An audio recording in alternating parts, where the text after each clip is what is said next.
Have you ever seen humanity fight back against nature itself? The clash of metal and magic echoes through a forsaken swamp, where desperate men and women wage war not only against flesh and blood, but against unseen forces older than time. The battle rages on as plasma sparks fly and improvised weapons clash against swirling, ghostly figures. The bitter wind carries the anguished cries of those caught between hunger and horror, while the very ground trembles beneath armored boots and determined hearts. In a moment of earth-shattering terror, the muddy floor splits open, and from that yawning crevice rises an ancient deity. Its form shrouded in legends and whispered fears, none other than the drowned god. For years, the people of this starving kingdom had suffered beneath an unforgiving sun.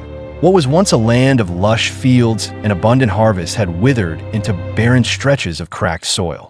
The sun blazed overhead day after day, offering no solace as crops withered and families struggled to survive.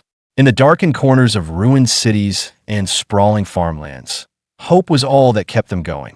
They spoke in hushed voices about a time when the soil shimmered with life and about a mysterious curse said to protect that fertility.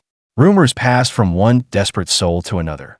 Deep within a cursed swamp lay a power potent enough to revive their dying fields. If only someone could break the ancient seal that held the land captive.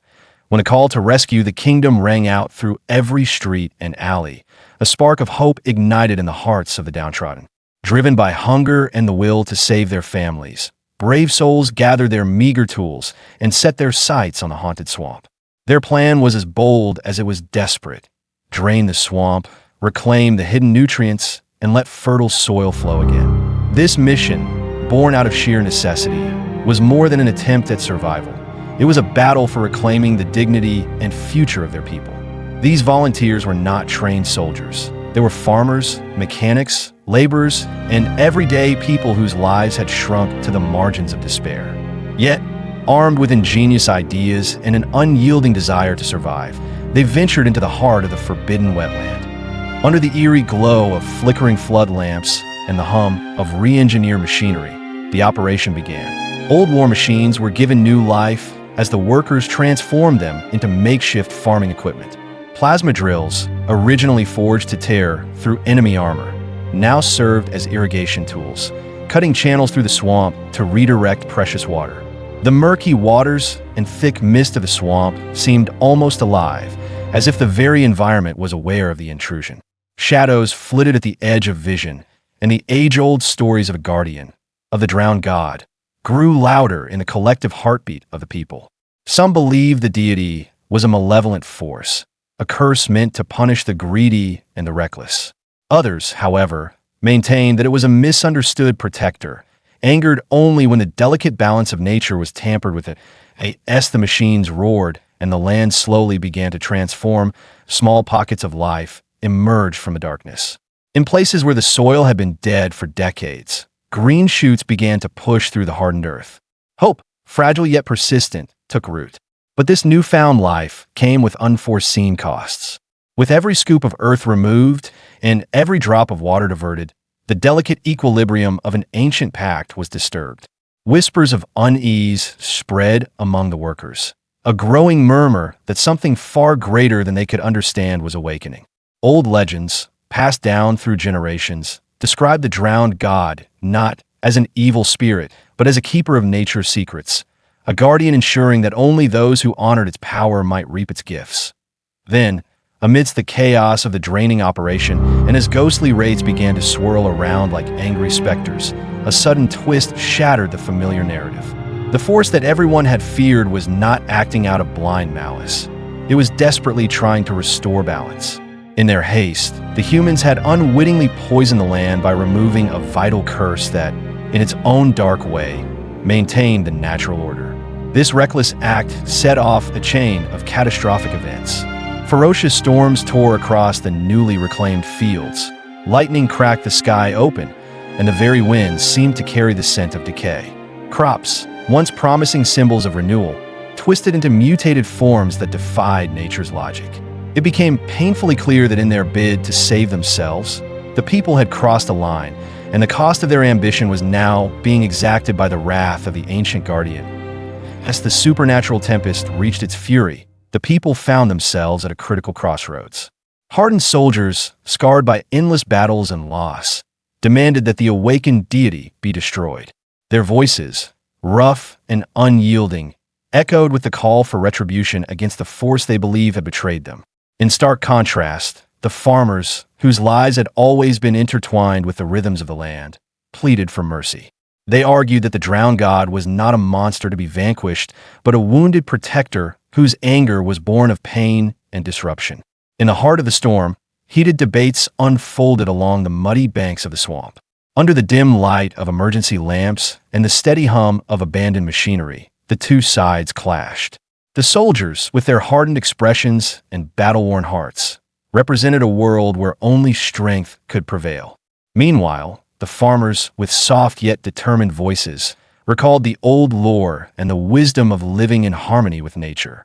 Their debates were not just about survival, but about the moral soul of their entire civilization. As thunder roared overhead and rain lashed down like shards of ice, the people realized that their only hope lay in a radical, unprecedented act of sacrifice. It was a choice that pitted technology against tradition, logic against instinct.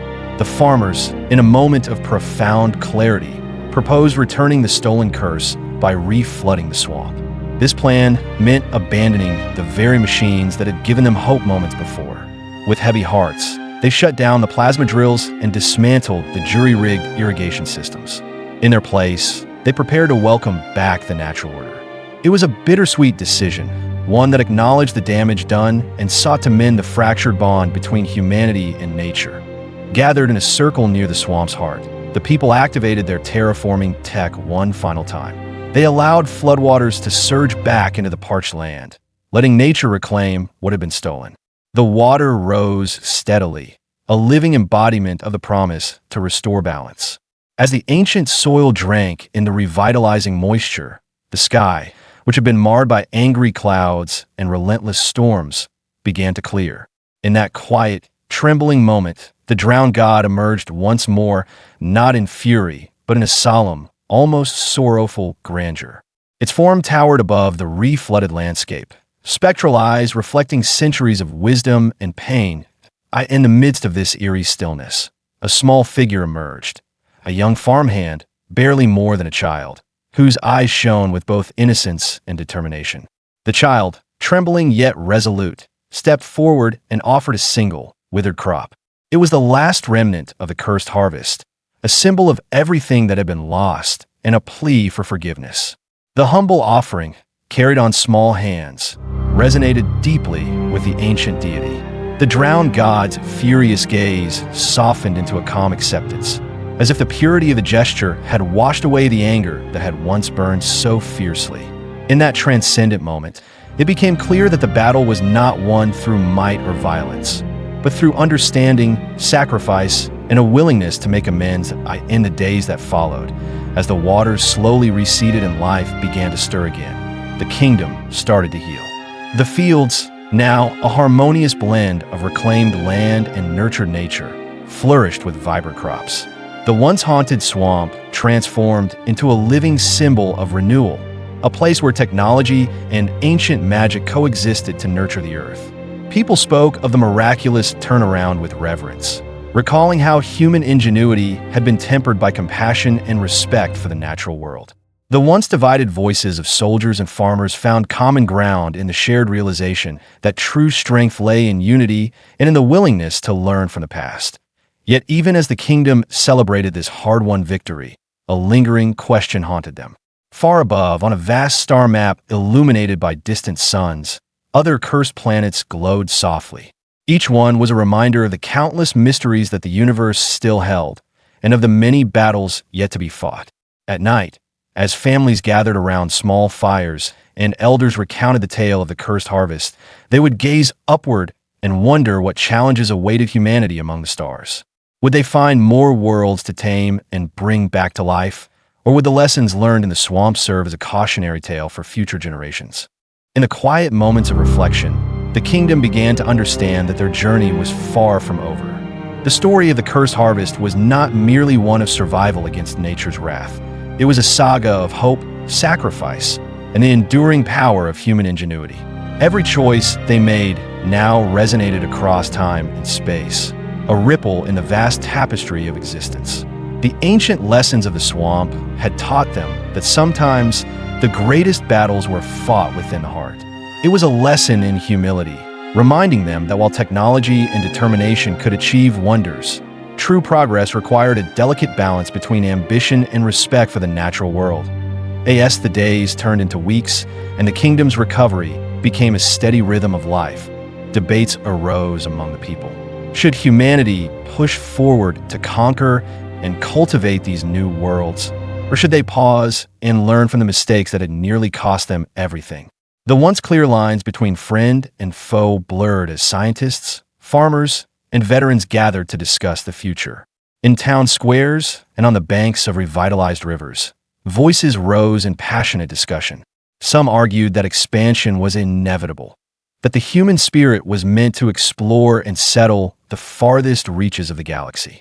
Others cautioned that unchecked ambition could repeat the errors of the past, leading to further imbalance and unforeseen calamities. In one particularly moving town hall meeting, an elder recounted the ancient lore of the drowned god with trembling reverence. The elder spoke of how the deity had once safeguarded the land by cursing it, a curse that paradoxically had ensured that nature and humanity coexisted in a fragile, intricate dance. Our fate, the elder said softly, is intertwined with the wisdom of nature. We must learn to honor it, for every act of defiance carries consequences far beyond what our eyes can see. This call for mindfulness resonated with many, prompting a wave of new ideas about sustainable living and respectful exploration of distant, cursed worlds. Meanwhile, in the rebuilt fields and along the riverbanks, children grew up listening to the saga of the cursed harvest.